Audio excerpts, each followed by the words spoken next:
I want to show you an abandoned Kansas salt mine last used in the 1950s. This is the only salt mine in the U.S. open to tourists.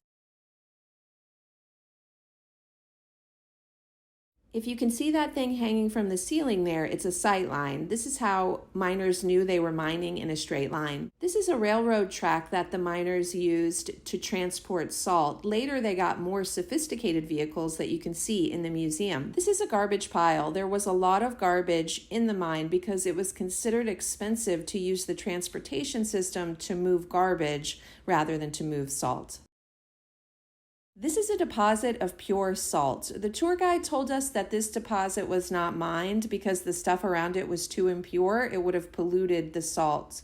This salt is from the Permian era when Kansas was covered by an inland sea, so you're looking at an ancient deposit. The salt here was used for road salt, not table salt, although Morton has a mine nearby. This is one of the biggest salt veins in the entire world.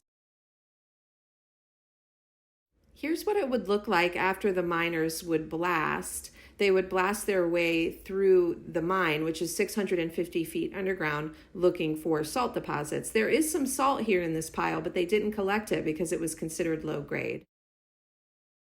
This is what's called a heave. This happens after the mine is blasted out. Pressure from the surrounding area makes the floor of the mine rise up to meet the ceiling. This is a big block of salt that was left just sitting in the mine. No one knows why it was left there, but there's a theory that because the mine was considered as a nuclear waste storage site at one point in its history, that this block of salt was a control for tests that they ran about how nuclear waste would affect the surroundings.